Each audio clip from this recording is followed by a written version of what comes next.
এটিও লাগবে। যদিও তোমাদের এটি সিলেবাসে এখন দেখায়নি, কিন্তু তোমাদের জেনে রাখাটা প্রয়োজন যে এই বাগধারা সঙ্গে বিশিষ্টাত্মক শব্দের বিষয়টি।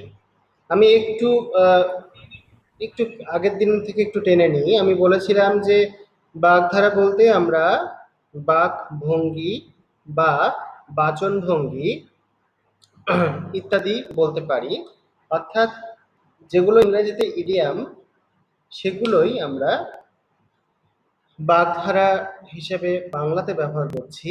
এর অর্থই হলো যে এরা বিশেষ একটি ভাবকে বহন করে, বিশেষ একটি ভাবধারাকে বহন করে চলে। তাহলে বাচনভঙ্গির ক্ষেত্রে আমরা কি বলছি, যে কোনো একটা বিশেষ ভাবনাকে বা কোনো একটা বিশেষ অর্থকে বহন করে চলে, সেটিকে আমরা বলবো বাগধারা। এবার আমরা গতদিন বাগধারার ক্ষেত্রে কতগুলো গঠন বৈশিষ্ট্য দেখেছিলাম, তোমাদের মনে থাকবে আশা করি। সেই গঠন বৈশিষ্ট্যগুলির মধ্যে আমরা প্রথমে পেয়েছিলাম কি না, দুটি বিশেষ্য পদ যখন সমাজবদ্ধ হয়ে একটি পদ গঠন করে এবং তার যে অর্থ সেটি বিশেষভাবে প্রকাশ পায়। যেমন আমরা বলেছিলাম যে গোবর গণেশ। দেখো, গোবর এবং গণেশ এই দুটি কিন্তু বিশেষ্য পদ। আচ্ছা, কেউ একজন চার্ট করছো, পড়তে পড়তে কি চ্যাট নম্বর কত না কি রে উদিত? চ্যাট করার কি আছে? চ্যাপ্টার নাম্বার কত তুই জানিস না? আগের দিন ক্লাসে ছিলিস না? ওর পড়ার সময় দেখতে থাক, নিজেরা চ্যাট করার জন্য গ্রুপে আসবি না। তো যেটা বলছিলাম যে এই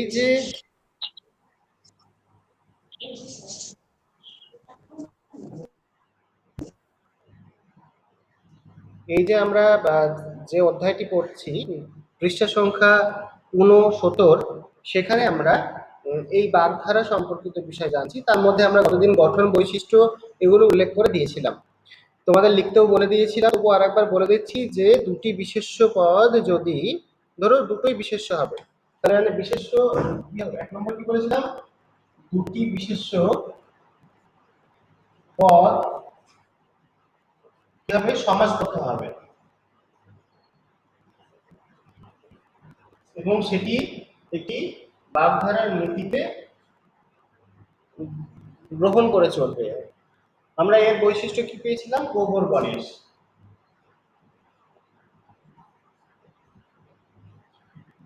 আমরা দেখেছি এটাও গোবর এবং গণেশ দুটোই বিশেষ্য পদ, কিন্তু একসঙ্গে যুক্ত হয়ে গেছে। আবার কি বলেছিলাম আমরা, ডাকা বুকো। তাহলে ডাকা বুকো কিংবা কুরুক্ষেত্র আমরা যদি বলি, সেক্ষেত্রেও আমরা কুরুক্ষেত্রটিকে বলতে পারি। তাহলে এই ধরনের দেখো যে কুরুক্ষেত্র কাণ্ড। এবার তাহলে আমরা গঠন বৈশিষ্ট্যর ক্ষেত্রে দেখেছিলাম কি না, দুটি বিশেষ্য হচ্ছে। আবার আর কি দেখবো না, একটা বিশেষ্য একটা বিশেষণ যখন শব্দ সমাসবদ্ধ হতে পারে, মানে হয়ে গিয়ে কি করে না, এই বাগধারা যে রীতি, আমরা যে রীতির কথা বলছিলাম, মানে গঠনের দিকটা দেখছি এখন। তাহলে দেখো, দুটো বিশেষ্য পদ ঠিক পাশাপাশি, এবার দুটো বিশেষ্য পদ না হয়ে যেটি হতে পারে সেটা হলো একটি বিশেষ্য ও একটি বিশেষণ। তাহলে এবার পদের গঠন কিন্তু চেঞ্জ হচ্ছে, একটা কি হচ্ছে বিশেষ্য আর একটা বিশেষণ। এইটি কিন্তু আমাদের এই বাগধারা গঠনের ক্ষেত্রে কার্যকরী ভূমিকা পালন করে, মানে বিশেষ্য বিশেষণ মানে গঠনের ক্ষেত্রটা দেখো। আর এর উদাহরণ আমরা কি বলতে পারি না, ধরো বক ধার্মিক। তাহলে বক ধার্মিক যদি আমরা উদাহরণ নিই, ধরো আমি লিখলাম বক ধার্মিক। এই যে শব্দটা, এই যে বক একটা বিশেষ্য পদ নামবাচক, কিন্তু ধার্মিক লোকটি কেমন, লোকটি ধার্মিক গুণ বোঝাচ্ছে। এই গুণবাচক বিষয়টিকে আমরা তার জন্য এখানে বলছি যে একটা বিশেষ্য একটা বিশেষণ। আমরা গতদিনে এটা বলেছিলাম, শুধু একটু রিভাইজ করে নিচ্ছি। তাহলে একটা বিশেষ্য একটা বিশেষণ এই বৈশিষ্ট্য থাকবে। আমরা প্রথমে পেয়েছিলাম কেবলমাত্র দুটি পদই বিশেষ্য, দুটি পদ বলতে এই একটা পদ আর এই একটা পদ, গোবর আর গণেশ। আবার দেখো দাতা, বুকা, দুটো পদ, দুটোগুলো বিশেষ্য। কিন্তু পরের বৈশিষ্ট্য গঠনে কি পেলাম, যে একটা বিশেষ্য একটা বিশেষণ, তাই তো? দেখো এটা বিশেষ্য, এটা বিশেষণ।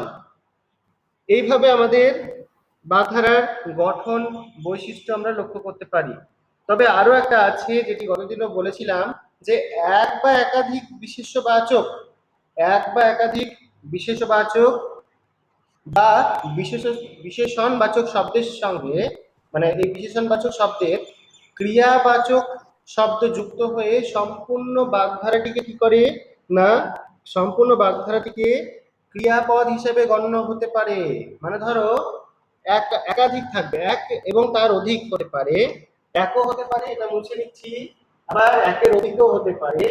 সেই এক বা একাধিক বিশেষণবাচক বা বিশেষ্যবাচক ও বিশেষণবাচক শব্দের যদি ক্রিয়াপদ যুক্ত হয়, ক্রিয়াপদ বাচক শব্দ যুক্ত হয়, আমরা 3 নম্বরটা আরেকবার দেখে নিই, তারপরে প্র্যাকটিস করে যাব। এক বা একাধিক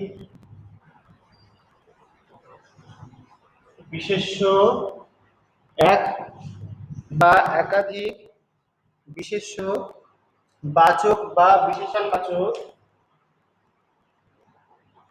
বাচক বা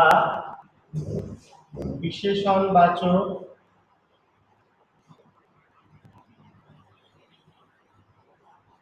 এক বা একাধিক বিশেষ্যবাচক বা বিশেষণবাচক শব্দের সঙ্গে ক্রিয়াবাচক শব্দ,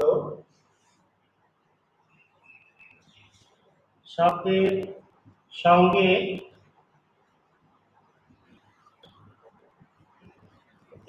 ক্রিয়াবাচক, ক্রিয়াবাচক, ক্রিয়াবাচক শব্দের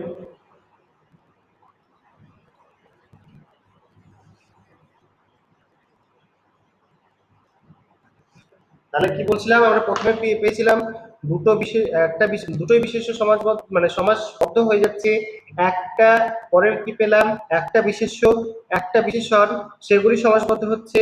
আর এবার কি পাচ্ছি আমরা, যদি এক বা একাধিক বিশেষ্যবাচক শব্দ কিংবা বিশেষণবাচক শব্দের সঙ্গে কি যুক্ত হবে, ক্রিয়াবাচক শব্দ। তাহলে ক্রিয়াবাচক শব্দ যুক্ত হয়ে, মানে যুক্ত হয়ে যদি সম্পূর্ণ বাগ, যখন যুক্ত হয়ে যাবে এই দুটো, তখন কি হবে না, সম্পূর্ণ বাগধারাটি ক্রিয়াপদ হিসাবে গণ্য হবে। অর্থাৎ শব্দ যুক্ত হয়ে গেলে কি হবে, যুক্ত হয়ে সম্পূর্ণ, যুক্ত হয়ে সম্পূর্ণ বাগধারাটি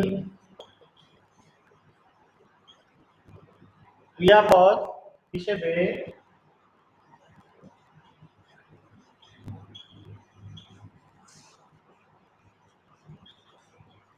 গণ্য হবে।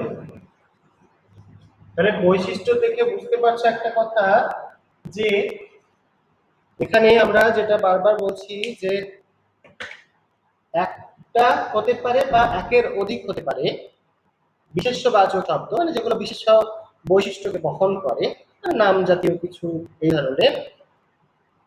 তো যেটা বলছিলাম, যে যখন এক বা একাধিক বিশেষ্যবাচক শব্দ, এক বা একাধিক, একের অধিক বিশেষ্যবাচক শব্দ থাকবে, এবং সেক্ষেত্রে যদি তার সঙ্গে কোনো ক্রিয়াবাচক শব্দ যুক্ত হয়, এবং সেই কার সঙ্গে না, এই বিশেষ্যবাচক বা বিশেষণবাচক শব্দের সঙ্গে যখন ক্রিয়াবাচক বিশেষ্য যুক্ত হবে, ক্রিয়াবাচক কি হবে, ক্রিয়াবাচক শব্দ এটা যুক্ত হবে, তখন সেটির যেটি দাঁড়াবে, আমরা কি পেয়েছি, ক্রিয়াবাচক শব্দ তার সঙ্গে যুক্ত হবে এইটার সঙ্গে, তবে মাঝে একটা অথবা আছে দেখো, ঠিক এরা যুক্ত হলে পুরো, মানে সম্পূর্ণ বাগধারাটির যে বৈশিষ্ট্য সেটা কি হবে, সম্পূর্ণ বাগধারাটি হয়ে যাবে ক্রিয়াপদ। মানে বিশেষণবাচক থাক বা বিশেষবাচক থাক, কিন্তু সেটি কোন বৈশিষ্ট্য বহন করবে, সেই বৈশিষ্ট্য বহন করবে ক্রিয়াপদের।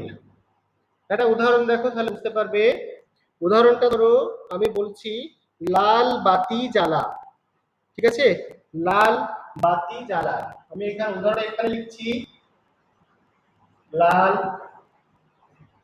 বাতি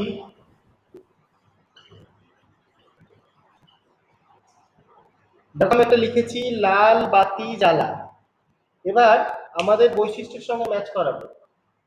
আমি বৈশিষ্ট্যে কি লিখেছিলাম, এক বা একাধিক বিশেষ্যবাচক শব্দ কিংবা বিশেষণবাচক শব্দের সঙ্গে যখন ক্রিয়াবাচক শব্দ যুক্ত হবে বা হয়ে সম্পূর্ণ বাগধাটির ক্রিয়াপদ হিসেবে গণ্য হবে। তাহলে এই যে বিশেষ্যবাচক থাক বা বিশেষণবাচক থাক, তার বৈশিষ্ট্য কি হয়ে যাবে, বৈশিষ্ট্য হয়ে যাবে। আচ্ছা, কারো ভিডিও অন আছে? অফ করে নাও। কেউ একজন ভিডিও অন করে রেখেছো? তাহলে দেখো এক বা একাধিক বিশেষ্যবাচক, তাহলে এখানে দেখো দুটো দুটোই আছে, বিশেষ্য আছে বিশেষণও আছে। কিরকম, লালটা হলো বিশেষণ এবং বাকিটা কি বিশেষ্য, আর জ্বালা এটা ক্রিয়াপদ।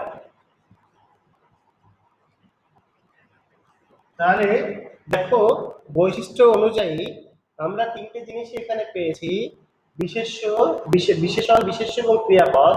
এগুলো থাকলেও বৈশিষ্ট্য নিরিখে পুরো শব্দটা বা পুরো যে আমরা বাধাটি পেলাম তার বৈশিষ্ট্য কি দাঁড়াবে, বৈশিষ্ট্য দাঁড়িয়ে পড়বে যে পুরোটাই হবে ক্রিয়াপদ। তাহলে আমরা দেখো তিনটে বৈশিষ্ট্য যে প্রথম থেকে পেয়েছি, আর একবার মনে করে নাও, রিভাইজ করে নাও। তিনটে বৈশিষ্ট্যের মধ্যে প্রথম বৈশিষ্ট্যটি আমরা যেটা পাই সেটা হলো যে দুটোই বিশেষ্য হবে। পরেরটি কি পেলাম, একটি বিশেষ্য একটি বিশেষণ হবে। তিন নাম্বারটা কি পেয়েছি, যখন একটি বিশেষণবাচক বা একটি বিশেষ্যবাচক যখন পদের সঙ্গে ক্রিয়াপদ যুক্ত হবে সেই পদের সম্পূর্ণ বাগধারাটির বৈশিষ্ট্য কিন্তু আর ওই বিশেষ্য বা বিশেষণ থাকবে না, কি হয়ে যাবে, হয়ে যাবে ক্রিয়াপদ হিসাবে গণ্য হবে। এই হলো তিনটে প্রধান বৈশিষ্ট্য আমাদের বাগধারা শিখতে গিয়ে। এবার দেখো, তবে আমরা সময় ক্ষেত্রে আরো কিছু দেখতে পাই। ধরো আমি আগের দিন যেমন বক্তৃতায় তা দেওয়া একটা উদাহরণ দিয়েছিলাম এখানেই। এবার অনেক সময় একটি ধাতুর দ্বিত্ব দয়ে বয়ে হর্ষিত তয়ে বয়ে, দ্বিত্ব মানে হলো দুবার ব্যবহার করা, বা ধরো দ্বিত্ব করে প্রথম অংশে আ এবং দ্বিতীয় অংশে ই যোগ করে বিশিষ্টাত্মক শব্দ তৈরি করা। এবার এগুলো কি ধরনের, যেমন ধরো আমি যদি কোনো একটা ধাতু ভর ধাতুর দ্বিত্ব করছি, এটা মিটিয়ে দিচ্ছি। দ্বিত্ব মানে হলো দুবার ব্যবহার করা। এখানে যদি আমরা কোনো একটা ধাতুর, ধরো আমি একটা শব্দ নিলাম ধরা, দীর্ঘই দিলাম হর্ষই। এখন তো দীর্ঘই হর্ষই প্রভেদটা সেভাবে নেই, আমি হর্ষইটাই দিচ্ছি। ধরো ধরা ধরি, আমি বললাম যে অনেক সময় শব্দের মানে শব্দ না, কোনো ধাতুর দ্বিত্ব করে। কোনো ধাতু বলতে ধরো এখানে কোন ধাতু আছে না, ধর, ঠিক আছে, ধর ধাতু আছে, রূপটা লাগে না, আমি বোঝানোর জন্য দিলাম। তাহলে ধর ধাতু আছে, এটার সঙ্গে কখনো আ, আবার পরপদে মানে এটা পূর্বপদে আ ও হর্ষই যোগ করে একটি বিশিষ্টার্থক শব্দ তৈরি করা হয়। তাহলে বিশিষ্টার্থক শব্দ কি আমরা কি পেয়েছি দেখো, এখানে যদি আমরা বলি যে ধর ধাতুর সঙ্গে হর্ষই যোগ করা হয়েছে, মানে আ আর হর্ষই যোগ করে বিশিষ্টার্থক শব্দ। কিরকম, ধরা ধরি। পুলিশে আজকাল খুব ধরাধরি করছে, মানে কি যখনই পাচ্ছে ধরে লকআপে করে দিচ্ছে। তাহলে ধরাধরি, দেখো এই ধর ধাতুর সঙ্গে কি করেছি, কখনো পূর্বপদে আ এবং পরপদে হর্ষই যোগ করেও কিন্তু শব্দের দ্বৈত তৈরি করা হয় বা শব্দ দ্বিত্ব। মানে এক কথায় বানানটা এরকম হবে যে শব্দের ধাতুর দ্বিত্ব। তাহলে প্রথম অংশে আমরা কি করছি, আ যোগ করছি। দেখো এই ধাতুটার প্রথম অংশ কি, ধরা, ধরাতে আ, এই যে আকার এটা আ, আর দেখো হর্ষই, তাহলে ধাতু দ্বিত্ব করছি। তাহলে পরের বৈশিষ্ট্য কি হবে, আমরা যেখানে একটি ধাতুর দ্বিত্ব করে প্রথম অংশে আ এবং দ্বিতীয় অংশে হ্রস্বই যোগ করে আমরা কি করতে পারি না ব্যবহৃত করতে পারি বাগধারা হিসাবে। ধরাধরি বা নাচানাচি, বেশি পরীক্ষার আগে বেশি নাচানাচি করো না। আমি কি বলেছি যে বাগধারা মানে তার একটি বিশিষ্ট অর্থ বোঝাবে, তার মানে আমাদের বাগধারা পড়ার সঙ্গে সঙ্গে যখন পড়বো তখন বিশিষ্টাত্মক অর্থকে আমরা খুব ভালোভাবে পড়বো, যেন আমাদের সেই সমস্ত বাচন ভঙ্গিগুলি, আমরা প্রথমে বলেছি যে বাগধারা, বাগ মানে হলো কথা, ধারা মানে তার রীতি, তাহলে বাগধারার নিয়ম অনুযায়ী আমরা বাগধারার নিয়ম অনুযায়ী আমরা ওটা নেটওয়ার্ক প্রবলেম, ছবি যাতে হেজি আসছে, তাহলে বাগধারার নিয়ম অনুযায়ী আমরা কথা বলবো এবং কথাগুলো দেখবে একটু মানোন্নতিও ঘটে। এইরকম ভাবে আমরা বৈশিষ্ট্যগুলো পেয়েছিলাম। তোমাদের এই 4টে বৈশিষ্ট্য বলেছিলাম যে একটু মুখস্থ করে নিতে বা তোমার ভালো করে মনে রাখতে। তো এই 4টে বৈশিষ্ট্যের পর তোমাদের বলেছিলাম যে তোমাদের বইয়ে বেশ কিছু দেওয়া আছে বাগধারার বৈশিষ্ট্য বা বাগধারাগুলোর হাতে কলমে করার জন্য। তো সেক্ষেত্রে তোমাদের 40 আর 20 মোটামুটি 60খানা বাগধারা দেওয়া আছে, যদিও বাগধারার সংখ্যাটি বৃহৎ অনেকটি। তো এই 40খানা এবং 20খানা হাতে কলমে এই দুটো মিলেই কিন্তু তোমাদের জেনে রাখতে হবে। বাগধারা লেখার সময় বইয়ে তোমাদের যেভাবে দেওয়া আছে সেভাবেই লিখতে হয় ঠিকই, কিন্তু তার সঙ্গে আরো একটা বিশেষ বিষয় যোগ করতে হয়। সেটা কি না, সেটা যোগ করতে হবে ওর একটা বাক্য রচনা করতে হয় সঙ্গে। আমি তোমাদের বইয়ের এটি লিখছি যে সবচেয়ে তোমাদের সহজ মনে হতে পারে যে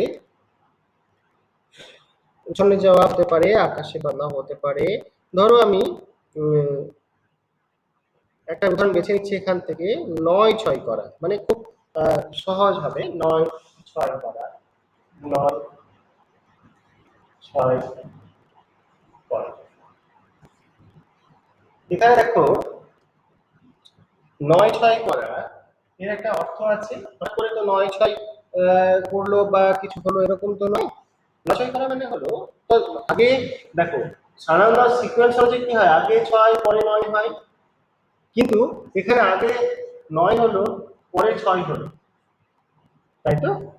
তাহলে যখন আগে যে সংখ্যাটি আগে হওয়ার কথা ছিল সেটি পরে হলো, তার মানে কোথাও একটা গন্ডগোল আছে। তো সেই অনুযায়ী 9-6 করা শব্দটির অর্থ কি দাঁড়ালো না নষ্ট করা বা তছরূপ করা বা আত্মসাৎ করা, এই ধরনের কিছু শব্দ, তছনছ করা, অপব্যয় করা। তাহলে তোমাদের বইয়ে কি দেওয়া আছে, অপব্যয় করা, অবলিক নষ্ট করা, অবলিক অপব্যয় বলেছি, নষ্ট করেছি, আর 9-6 কিন্তু আরো একটা অর্থ দাঁড়ায়, সেটা হলো করা বা আত্মসাৎ করা, সেটাও হতে পারে। তাহলে আমরা বললাম যে করাই লিখি, করা, ঠিক আছে? এই অর্থগুলো এর মধ্যে থাকলো। শুধু তাহলে তোমাদের কাজ কিন্তু এখানে হয়ে গেল না, এরপরে যেটি হবে যে এর সঙ্গে কি বাক্য রচনা তোমাদের করতে হবে, মানে একটা বাক্য গঠন করতে হবে। তবেই বাগধারাটি, তুমি যে বাগধারাটির অর্থ বুঝেছো বা যে অর্থ বাচনভঙ্গিকে প্রকাশ করে সেই বাচনভঙ্গিকে তুমি প্রাধান্য দিচ্ছ, সেটি তখনই সম্ভব হবে জানা যখন তুমি এটিকে সার্থকভাবে বাক্যে প্রয়োগ করতে পারছো। এই বাক্যে প্রয়োগ করার জায়গাটা কিন্তু তোমাকে দেখে রাখতে হবে, এবং পরীক্ষায় যদি এসে থাকে তাহলে কোনো একটা বিশিষ্ট বাগধারা দেওয়া হলো, সেটা কিন্তু তোমাকে অর্থ লিখতে হবে ফার্স্ট। যেমন আমি একটা অর্থ লিখছি, এই অর্থ লেখার পর আমরা সেটিকে বাক্যে প্রয়োগ করার জায়গাটি দেখব। তাহলে এই যে তছনছ করা আমি লিখলাম বা লিখেছি যে 9-6 করা, এই 9-6 করার ক্ষেত্রে আমরা কি ধরনের বাক্য গঠন করতে পারি? এখন তো দেখছো সবসময় 9-6 ব্যাপারটা খুব চলছে, নেতা থেকে মন্ত্রী থেকে প্রত্যেকেই। তাহলে সেখানে কি বলবো, যে আমি ধরো একটা বাক্য লিখছি, বর্তমানের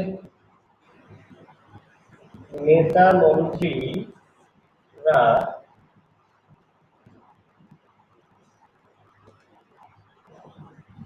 উন্নয়ন খাতের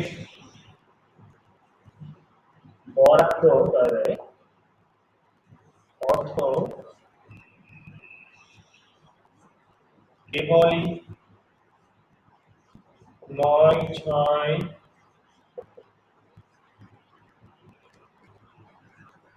করতে ব্যস্ত লিখতে পারি বা ৯-৬ করতে পটুও লিখতে পারি। এটা আমি এটি অর্থ পেয়েছিলাম, এই অংশটা অর্থ ধরো। এই অর্থ থেকে আমাদের তো পরীক্ষায় দেওয়া এই অংশটা দেওয়া থাকবে না, কিন্তু আমাদের শুধু দেওয়া থাকবে ধরো পরীক্ষায় থাকবে একটা এক্সাম্পল ৯-৬ করা। তোমাকে সেই ৯-৬ করাটাকে তার অর্থ লিখতে হবে ফার্স্ট। অর্থ লেখার পর সেটিকে বাক্যে প্রয়োগ করতে হবে। বাক্যটি হবে সহজ সরল এবং বাস্তবসম্মতই হওয়া উচিত বা বাঞ্ছনীয়। তাহলে আমরা যেটা বললাম যে তোমাদের যে সমস্ত দেওয়া আছে উদাহরণগুলি প্রত্যেকটার একটি নির্দিষ্ট অর্থ আছে এবং সেই অর্থটাকে আমাদের লিখে তার সঙ্গে একটি সাদৃশ্যপূর্ণ বাক্য গঠন করতে হবে এবং সেই বাক্য গঠনটাকে আমাদের মূলভাবে উপস্থাপন করতে হবে। তাহলে দেখো, অকালের বাদলা তোমরা নিশ্চয়ই বাড়িতে গতদিনে ক্লাসের পর এগুলো প্র্যাকটিস করেছো। অসময়ে বা অপ্রত্যাশিত ঝামেলার বিপদ, ধরতে পারো এই যে কোভিড-19, সেটি অকালের বাদলার মতো আমাদের সমাজে তথা গোটা বিশ্বে নেমে এসেছে, তাই তো? এইভাবে আমরা বাক্য রচনা করতে পারি, সে কারণে অসময়ে অপ্রত্যাশিত ঝামেলা বা যে আফান আসছে যে ঝড়টি, সেটাও তো অকালের একটা বাদলা। এই সময় তো ওভাবে ঝড় আসা বাদল আসার কথা নয়, কিন্তু চলে আসছে অপ্রত্যাশিত ভাবে। এরকম ভাবেই লিখতে হবে। ইঁদুর কলে পড়া, ইঁদুর কখন কলে পড়ে না যখন লোভ করতে পারে যায়। কি করে, ধরো কিছু খাবার একটি ট্র্যাপ বা ফাঁদে দেওয়া হলো, ইঁদুর কি করে, ও খাবারটার দিকে তাকায় এবং খাবার জন্য সে চেষ্টা করে ওটা খেয়ে ফেলতে। তাহলে অর্থগুলো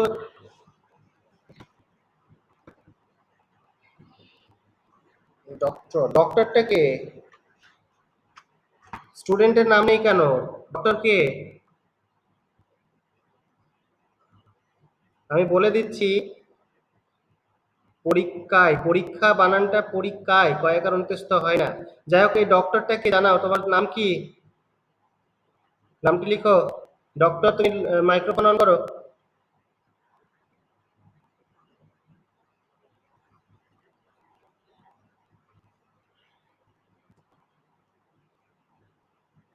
সমাস হলো স্যার এই বাগধারাগুলোর মিনিং গুলো কি মুখস্থ করতে হবে?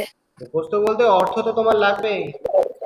অর্থ বুঝে নিতে হবে। আমরা যেমন এরকম তাহলে অর্থ কি দাঁড়াচ্ছে সেটা স্যার উন্নয়নের খাতের পরে কি লেখা আছে? আমি লিখেছি উন্নয়ন খাতের বরাদ্দ অর্থ। বরাদ্দ অর্থ কেবল উন্নয়ন খাতের বরাদ্দ অর্থ কেবলই উন্নয়ন মানে বরাদ্দ অর্থ কেবলই ৯-৬ করতে পটু বা ব্যস্ত, যেটাই লিখতে পারো। আচ্ছা, তোমাদের এখানে একজন লিখেছে জ্যোতির্ময় যে স্যার হোয়াট ইজ সমাস। দেখো, সমাস সমাস হলো কি না, দুটি শব্দের বা কতকগুলো শব্দের যখন একত্রিত করে একটি সংক্ষিপ্ত অর্থ, সমাস কথার অর্থই হলো সংক্ষেপ। তাহলে ভাষাকে সুন্দরভাবে সংক্ষিপ্ত আকারে বলার জন্য সমাসের ব্যবহার হয়। তোমরা ক্লাস 8 গিয়ে সেটা পড়বে। সমাসবদ্ধ হয়ে ধরো আমি বলছি যে যে বাসটি পুরুলিয়া যাচ্ছিল সেটি দেরি করে পৌঁছেছে। এই কথাটা বলতে কতটা সময় লাগলো দেখো। আমি শর্ট করে ছোট করে নিলাম যে পুরুলিয়াগামী বাসটি দেরি করে পৌঁছেছে, দুটো একই অর্থ।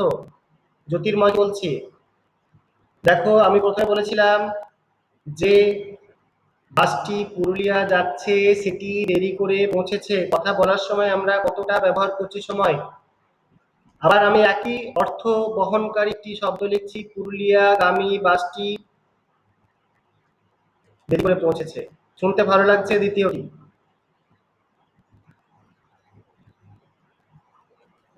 নাম বলুন। আচ্ছা, তোমাদের তানিষ্কা ক্লাস 7, তোমার দেখো লেখা আছে যে গুরুম, আক্কেল গুরুম মানে কি? আক্কেল গ্রুম মানে প্রথমে বলে দিয়েছি যে স্তম্ভিত ভাব বা হতবুদ্ধি হওয়া। ধরো তোমার সামনে হঠাৎ করে বিদ্যুৎ চমকে উঠলো, তুমি কি করবে বুঝতে পারছো না, বা এমন কোনো ঘটনা ঘটলো স্যার তোমাকে পড়া দিয়েছে হয়নি বা কোনো কারণে ভুলে গেছো, স্যার জিজ্ঞাসা করলো পড়া হয়েছে, তুমি আর কিছু বলতে পারছো না। তো তুমি এই মুহূর্তে যেন একটা হঠাৎ করে মানে ভয় পেয়ে গেছো বা হঠাৎ করে স্তম্ভিত হয়ে গেছো, সেটা আক্কেল গ্রুম। আমি এখনো জানতে পারলাম না ডক্টরটি কে। ডক্টর মাইক্রোফোনে এসো।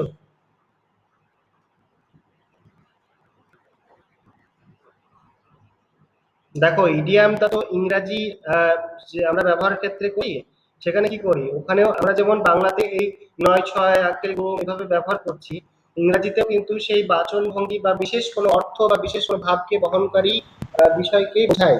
সেগুলো আমরা ইংরেজির ক্ষেত্রে ইডিয়াম বলবো, যেগুলো বিশিষ্ট বিশিষ্ট বাক ভঙ্গিকে বহন করে। যেমন ধরো ইংরেজিতে বলি যে গুড ফর মানে ফর গুড অ্যান্ড ইল, বা বলতে পারি যে মুষলধারে বৃষ্টি, বা সেগুলো বোঝানোর জন্য যে ধরনের আমরা শব্দগুলো ব্যবহার করে থাকি সেগুলোই। তো সেগুলোকে আমরা ইংরেজির ক্ষেত্রে ইডিয়াম বলবো। তোমরা তোমাদের ইংরেজি টিচারের কাছে ভালো করে দেখে নেবে ইডিয়াম কাকে বলে বা কিছু।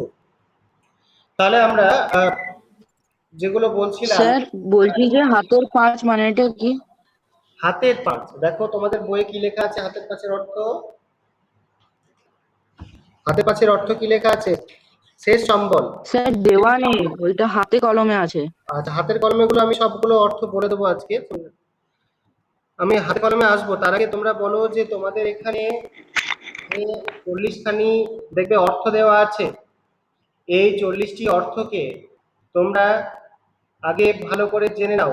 মানে এই যে গর্ভগ্রহ মানে দায়ে বা বোঝা, মানে কোনো কিছু ধর মাথায় চেপে যাওয়া, কন্যা দায়গ্রস্ত পিতার কাছে তার মেয়ের বিবাহ দেওয়ার জন্য আহ, মেয়ের বিবাহ দেওয়া গলগ্রহের মতো বিষয়, বা ধরো ঘর আলো করা বা ঘরের গৌরব বৃদ্ধি করা, ছেলেটির উন্নত গুণাবলী তার ঘরের সম্মানকে বৃদ্ধি করছে যেন ঘর আলো করার সামিল। এরকম ভাবে আমরা বাক্যগুলিকে গঠন করতে পারি। Sir what is all Abhik, এটা অনুভব ঘোষ। দেখো এটা এই যে প্রবাদ বলো বা প্রবচন বলো বা বাগধারা বলো, এগুলো কিন্তু হঠাৎ করে তৈরি হয়ে যাওয়া নয়। এগুলো কি হয়, লোক সমাজে প্রচলিত থাকে, বিভিন্ন যে অভিজ্ঞতার ফলে সৃষ্টি হয়। এবং সেগুলো সৃষ্টি হয়ে আমরা যেটা করতে পারি যে মানুষ তাদের অভিজ্ঞতার ফলে এই শব্দগুলোর বিশেষ বাচনভঙ্গিকে নির্ধারিত করে। সে 9 6 সংখ্যাটিকেই বেছে নেওয়া হয়েছে। কারণ দেখো 9 আর 6 দুটিকে উল্টো করলে সংখ্যাগুলো পরস্পর একই জায়গায় চলে আসে। 9কে সোজা করে ধরো, আবার সেটিকে উল্টে নাও। 6কে 6 ভাবে ধরো, আবার উল্টে নাও, 9 6। আচ্ছা, পরিব্রাজ্যা, পরিব্রাজ্যা তুমি কোথায় পেলে? সৃজিতা গুপ্ত, পরিব্রাজ্যা কোথায় পেয়েছো? 28 নম্বর। আচ্ছা, 28 নম্বরে তো কি দেওয়া আছে? 28 নম্বরে তো দেওয়া নেই পরিব্রাজ্যা। 24 নম্বর আছে, 24 নম্বরে ঠিক কাজ নির্দিষ্ট মজুরিতে কাজ করা। না, তোমাদের বইয়ে তো এটা দেওয়া নেই। কূপমণ্ডূক, কূপমণ্ডূক মানে হলো কোনো ব্যাংক বা সংকীর্ণতা, ধরো কোন একটা ধ্যান ধারণাকে সংক্ষিপ্ত করে নেওয়া হয়েছে। আমি ডক্টরের নাম জানতে চেয়েছি, ডক্টর নামটা কে, কোন স্টুডেন্ট এটা?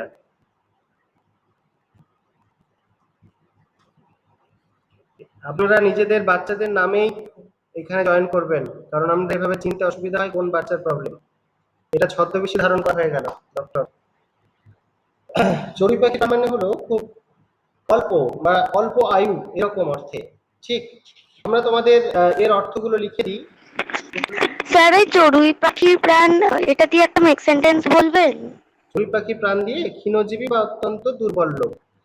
ধরো আমি লিখছি কি, আমি লিখে দিচ্ছি, দেখে নাও। চড়ুই পাখির প্রাণ মানে চড়ুই পাখি তো খুব ছোট্ট একটা পাখি, এবং তার প্রাণ যে খুব অল্প আর কি, মানে অল্পতেই তার প্রাণ বেরিয়ে পড়ে বা মারা যায়। তাহলে চড়ুই পাখির প্রাণ বা অর্থে কি পাচ্ছে, অর্থে দুর্বল বা ক্ষীণজীবী। তাহলে আমি যদি বলি চড়ুই চড়ুই পাখির প্রাণ, ঠিক। তাহলে দেখো চড়ুই পাখির প্রাণে তোমাদের দিয়েছে যে চড়ুই পাখির প্রাণ এর অর্থ কি দিয়েছে? ক্ষণজীবী বা সরি এটা বুঝতে হবে, ইজি হয়ে গেছে। অবলিক যে ধরো দুর্বল প্রাণ, দুর্বল প্রাণ সম্পন্ন মানুষ মানে যে অল্পতেই ধরো অত্যন্ত দুর্বল বা অল্পতেই মারা যাবে, কিংবা এটা বয় দীর্ঘই হবে দুটোই। দেখো দুর্বল প্রাণ এবং অণুজীবী দুটোকে প্রকাশ করছে কি দ্বারা? তুমি একটা পাখি, সেই পাখির প্রাণকে দিয়ে। এবং এর যদি আমরা অর্থ খুঁজি তাহলে দেখলাম যে দুর্বল প্রাণ, এটা যদি বাক্য গঠন করি তাহলে বলবো এরকম ধরো সামান্য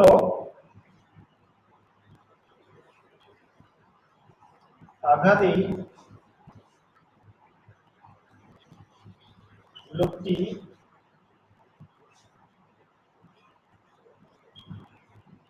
অজ্ঞান হয়ে গেল। এটাকে আরো শব্দ ভালো ব্যবহার করতে পারো, সংজ্ঞা হারানো। এ তো দেখছি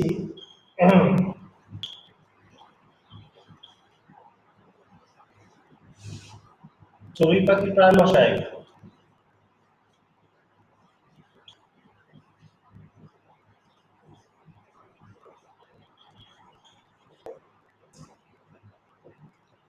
হরিহর আত্মা, তোমার আর বন্ধুদের মধ্যে যেমন খুব ভালো সম্পর্ক, অভিন্ন সম্পর্ক, সবসময় একসঙ্গে থাকো, তাই সেটাকে হরিহর আত্মা বা অভিন্ন সত্তা এই অর্থে ব্যবহার করা যেতে পারে।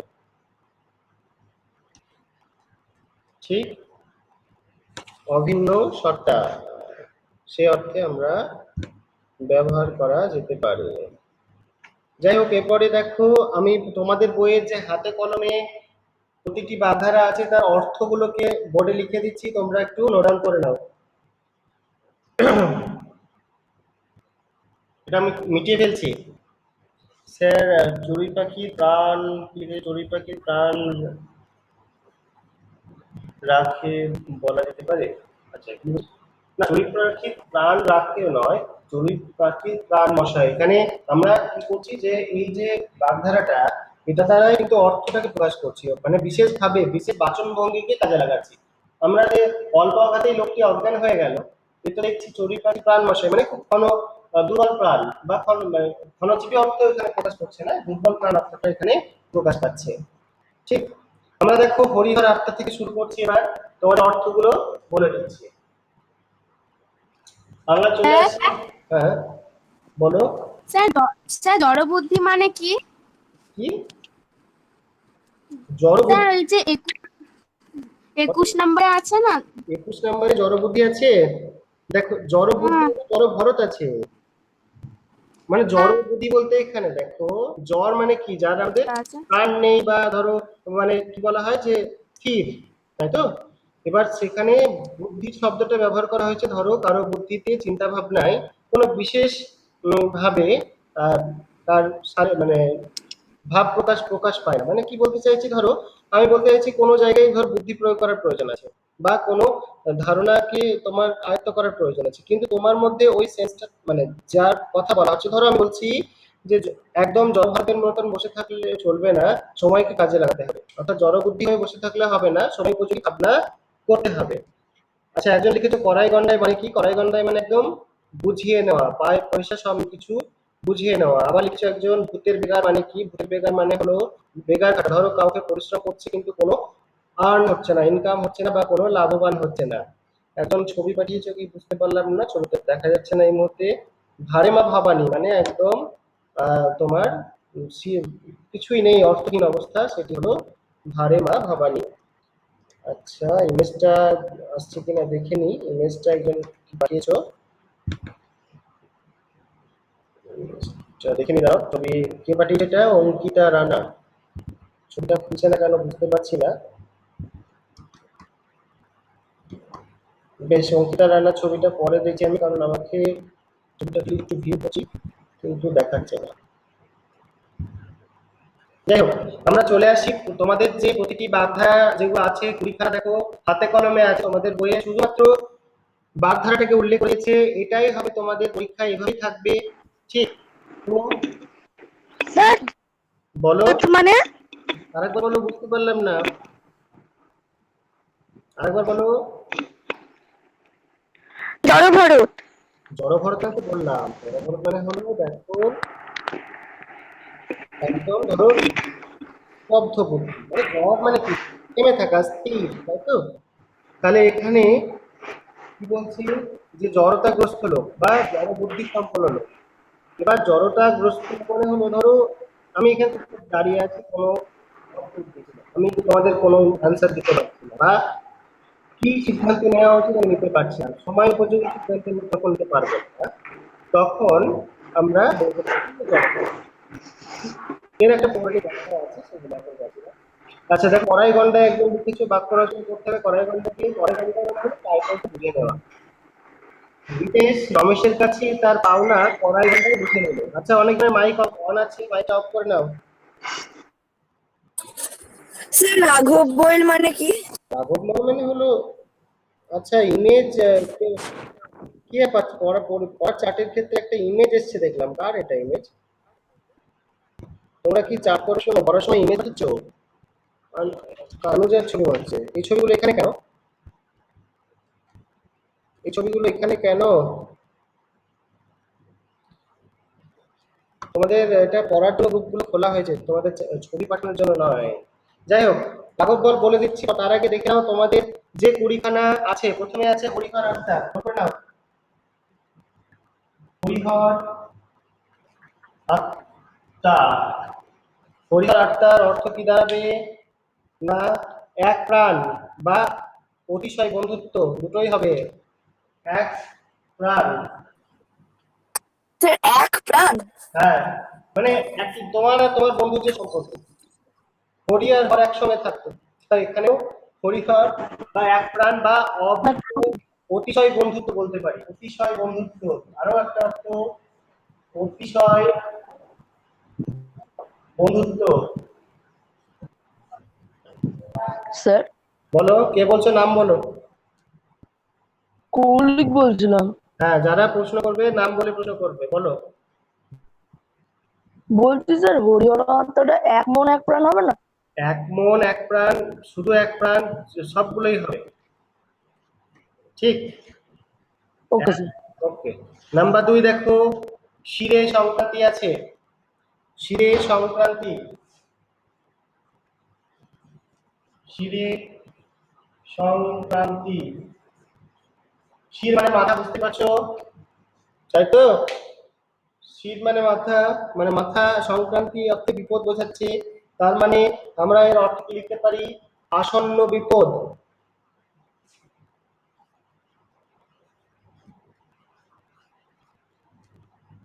আসন্ন বিপদ স্যার অর্থে, আসন্ন বিপদ। হ্যাঁ আসন্ন বিপদ অর্থে শিরে সংক্রান্তি বোঝায়।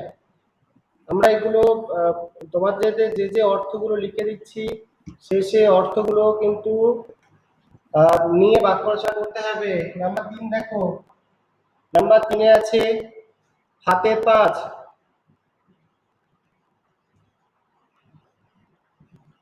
হাতের পাঁচের অর্থ হলো,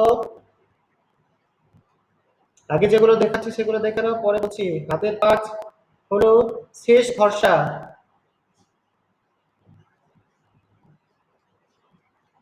বা শেষ সম্বল, ঠিক। হাতের পাঁচ মানে হলো শেষ ভরসা বা শেষ সম্বল। বোর্ডটা খুব হেভি আসছে। এগিয়ে আসছে, এখন দেখতে পাচ্ছ? স্যার রিফ্লেকশন হচ্ছে খুব। স্যার লাইটটা পড়ছে। না দেখতে পাচ্ছি না, লাইট স্যার দেখতে পাচ্ছি না। স্যার লাইট পড়ছে। এখন ঠিক আছে, স্যার দেখতে পাচ্ছি না। দেখতে পাচ্ছ না?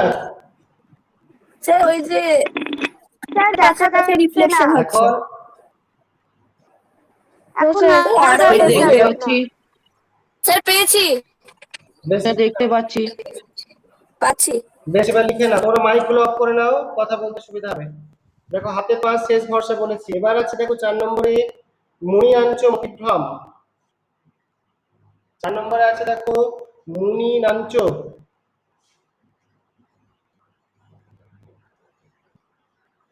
মুনি নাঞ্চ মতিভ্রম, এই শব্দটার অর্থ বা এই বাগধারাটার অর্থ কি দাঁড়াবে? না চিত্ত বিভ্রম ঘটা বা চিত্ত বিভ্রম ঘটা জানাবে। চিত্ত মানে মন, চিত্ত বিভ্রম ঘটা। বিভ্রম মানে হলো ধরো কোনো কারো মন বা চিত্ত সেটি ভুল কাজ করে বসলো বা কোনো একটা ভুল সিদ্ধান্ত গ্রহণ করলো। আমরা যে প্রথম চ্যাপ্টারে লিখতে দেখো হরি হর আত্মা, হরি এবং হরের অবস্থান সব সময় একই সঙ্গে, সেই জন্য এক প্রাণ এক মন বলতে পারো, এক মন এক প্রাণ, কিংবা অতিশয় বন্ধুত্ব বোঝাতেই বিশেষ করে এটি ব্যবহার করা হয়।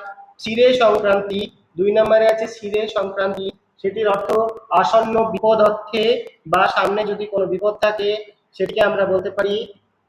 3 নম্বরে বলেছি হাতের পাঁচ। হাতের পাঁচ হলো শেষ ভরসা। ধরো বললাম যে ব্যবসায় মানে বিষয় সম্পত্তি সবকিছু হারিয়ে গেলেও বা চলে গেলেও চাকরিটা রামবাবুর হাতের পাঁচ বা শেষ সম্বল বলছি না, হাতের পাঁচ হিসেবে রয়ে গেল। হাতের পাঁচ হিসেবে রয়ে যাওয়া মানেই হলো শেষ সম্বল। ঠিক। তারপরে দেখো মনিনাঞ্চ মতিভ্রম। মনিনাঞ্চ মতিভ্রম মানে হলো চিত্ত বিভ্রম ঘটা, মানে ধরো সদাশিব খুব ভালো মানুষ হওয়া সত্ত্বেও মনিনাঞ্চ মতিভ্রমের ফলেই দুম করে মামার 500টি টাকা চুরি করে নিল। এইভাবে তার মানে চিত্ত বিভ্রম ঘটা বা ভুল কাজ করে ফেলা। 5 নম্বরে দেখো বাস্তু ঘুঘু আছে, আমি উপরের গুলো মুছছি। 5 নম্বরটা এখানে লেখা হয়ে যাবে বাস্তু ঘুঘু। বাস্তু ঘুঘুর কথার অর্থ হলো প্রচ্ছন্ন শয়তান মানুষ। ঠিক আছে, প্রচ্ছন্ন শয়তান মানে শুদ্ধভাবে প্রচ্ছন্ন, প্রচ্ছন্ন বানানটি হবে পরে ফেলা ছয়ে ছয়ে, প্রচ্ছন্ন শয়তান। এই ধরনের মানুষ অনেক দেখা যায়, বাস্তবভোগী মানুষ প্রায় মানুষের ক্ষতি করে থাকে, যে মানুষগুলি খুব গোপন ভাবে ক্ষতি করে। স্যার অতি চালাক হবে, অতি চালাক হবে। বাস্তবভোগকে অতি চালাকের পর্যায়ে আমরা ফেলবো না, আমরা প্রচ্ছন্ন শয়তান হিসেবেই আহ দেখবো। আচ্ছা ঠিক আছে স্যার। জোকারটা কে তোদের সঙ্গে চ্যাট করছে?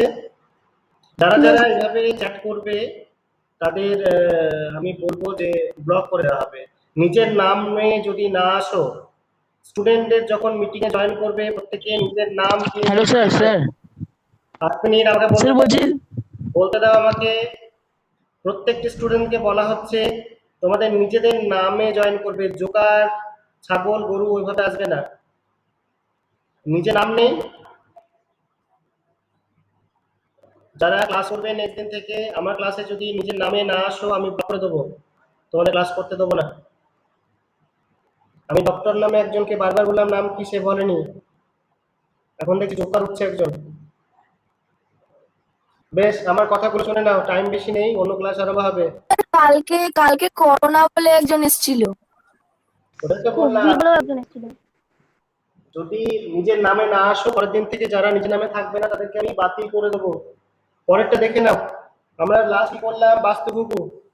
আমরা ছয় দেখো বালির বাঁধ। 6 স্যার বাস্তব ঘুঘু দিয়ে একটা সেন্টেন্স বলবেন? বাস্তুভুকু হলো, ধরো সতীশ একজন বাস্তুভুকু, কারণ সে মানুষের অজান্তেই ক্ষতি করে ফেলে বা মানুষের ক্ষতি করে তা কেউ বুঝতে পারে না। ঠিক। তাহলে আমরা কি বললাম? সতীশ একটা বাস্তুভুকু, সে মানুষের ক্ষতি করে ফেলে সেটা সে জানতেই পারে না। পরে দেখো বালির বাঁধ। বালির বাঁধ মানে হলো বালি দিয়ে তৈরি করা যে বাঁধ। তাহলে বালির বাঁধ কি শক্ত হয়, মজবুত হয়? কখনোই হয় না। তাহলে বালির বাঁধ কি নির্ভর করা যায় না এমন? বালির বাঁধ যেটা হবে নির্ভর করা যায় না, নির্ভর করা যায় না এমন। 7 নম্বর কি আছে দেখো, 7 নম্বর আছে ভূতের বেগার।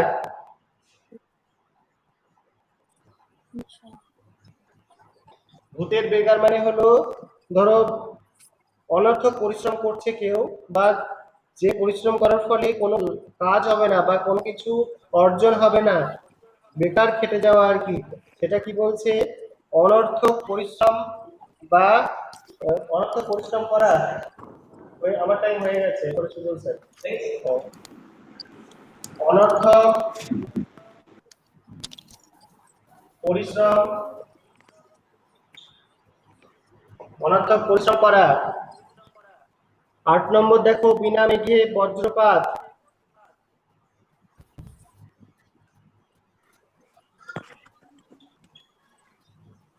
বিনা মেঘে বজ্রপাত মানে মেঘ নেই অথচ বৃষ্টি হবে, তাই তো? তাহলে যে অপ্রত্যাশিতই, কিন্তু সেখানে আমরা কি লিখবো না হঠাৎ বিপদ।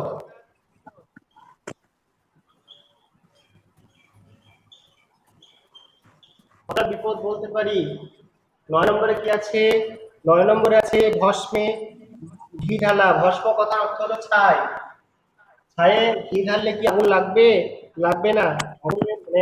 আগুনের মধ্যে যখন কাঠে আগুন জ্বলবে তখন যদি ঘি ঢালা হয় দেখবে দাউ দাউ করে জ্বলে, কিন্তু ভস্মে সেই ভস্মে ঘি ঢালা মানে হলো অনর্থক ব্যয় করা।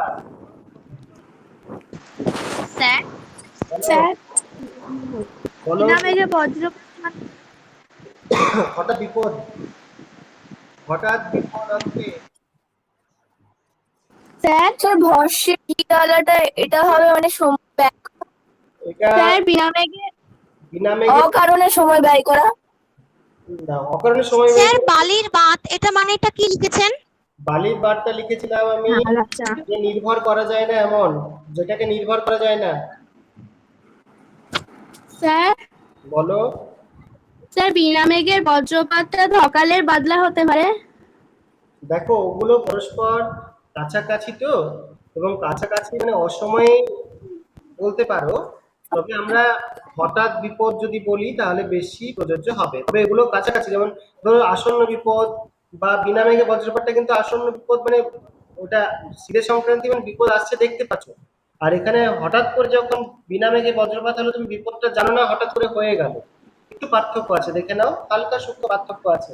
আচ্ছা, ভস্মে ঘি ঢালা, এটা লিখে নাও। ভস্মে ঘি ঢালা। আর ভস্মে ঘি ঢালাটা কি হবে না, ভস্মে ঘি ঢালা হবে যে অনর্থক ব্যয় করা, বা যেখানে কোনো ব্যয় করে লাভ নেই। অনর্থক ব্যয় করা। 10 নম্বরটা লিখে শেষ করবো, কারণ পরের ক্লাস শুরু হয়ে যাচ্ছে এবার। 10 নম্বর হলো ভাগের মাপ।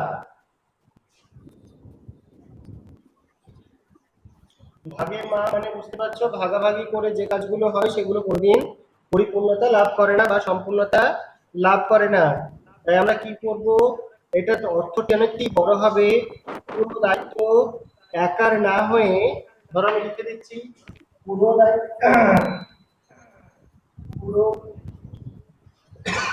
দায়িত্ব একার না হয়ে, পুরো দায়িত্ব একার না হয়ে অনেকের হলে কাজ পণ্ড হওয়া। অনেকের হলে কাজ পণ্ড হওয়া। অর্থাৎ ধরো কোনো কাজ একজনের দায়িত্বে থাকলো, কিন্তু সেটা যদি না করে অনেকে, ধরো অনেক একসঙ্গে অনেকগুলো মানুষের দায়িত্ব দেওয়া থাকলো, তাহলে কাজটি কে করবে সেটি স্যার অনেকের হলে অনেকের হলে কাজ পণ্ড হওয়া, অর্থাৎ সেই কাজটি কখনো সম্পূর্ণ হয় না, সেই কাজটি সম্পূর্ণ করা যায় না, সেটি ব্যর্থ হয়ে যায়। এই জন্য বলা হয় যে ভাগের মা। এবার একটা প্রবাদ আছে এরকম, ভাগের মা গঙ্গা পায় না। অর্থাৎ মাকে কে শ্রাদ্ধ করবে সেটা সব ভাইরা ঠিক করতে পারে না। অর্থাৎ একটা কাজ যদি অনেকজন মিলে করে, তখন সেই কাজটি সঠিকভাবে বাস্তবায়িত হতে পারে না। এই অর্থই বোঝায়। তোমরা করে দাও। আর তোমাদের ক্লাস আজকে এটুকু। তোমরা